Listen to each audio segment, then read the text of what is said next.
Oui, la ville de Lyon a voulu s'inscrire dans l'urgence et dans l'urgence à soutenir le secteur culturel. Alors soutenir le secteur culturel, c'est à la fois soutenir des lieux, soutenir des compagnies, des associations, parfois des entreprises qui travaillent dans le secteur de la culture, et puis aussi, et c'est peut-être la singularité lyonnaise, soutenir les artistes.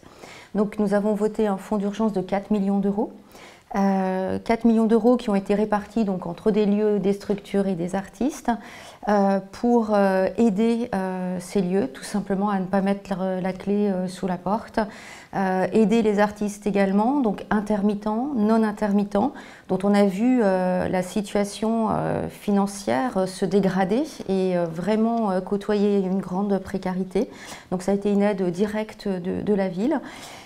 Et puis une petite partie de ce fonds d'urgence est dédiée à la reprise, c'est-à-dire comment on accompagne des initiatives qui recréent le lien entre les publics et les artistes, comment on encourage les publics à retrouver le chemin des salles, des plateaux, des scènes, et comment aussi on aide les artistes à se produire, y compris à l'extérieur. C'est par exemple le cas de la fête de la musique qui dure cette année, qui a duré cette année tout l'été, hein, jusqu'à fin juillet 2021.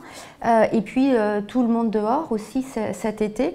Nous les avons renforcés avec le fonds d'urgence, ce qui fait qu'il y a plus de concerts, il y a plus de propositions durant l'été.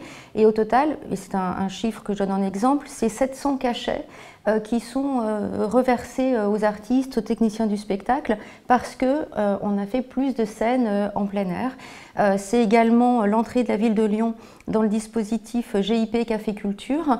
Donc c'est les collectivités locales et l'État qui aident les cafetiers, les restaurateurs à payer les artistes par des véritables cachets et non pas leur proposer le chapeau ou éventuellement un partage de quelques recettes, mais qu'on soit vraiment dans un travail reconnu par un cachet, ce qui permet une professionnalisation et une sécurisation pour les artistes.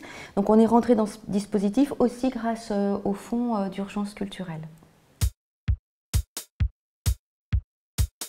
En ayant été maire du 1er arrondissement plusieurs années, j'ai eu la chance de grandir politiquement et humainement dans cet arrondissement. Les Pentes de la Croix-Rousse, c'est quand même un arrondissement où les artistes sont très présents, soit qu'ils y travaillent, soit qu'ils y vivent. Et je pense aussi à l'ensemble des scènes, alors qu'elles soient grandes ou plus petites.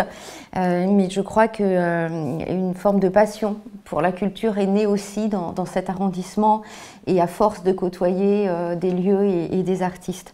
C'est aussi par rapport à mon parcours personnel un goût pour la pensée.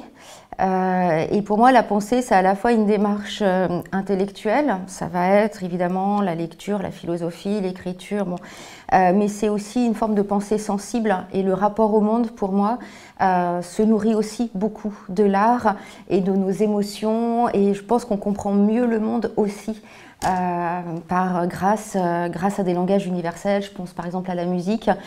Donc ça c'est peut-être un rapport plus personnel au monde, aux autres, qui est nourri par la dimension artistique et culturelle. Voilà, c'est peut-être ma dimension plus personnelle.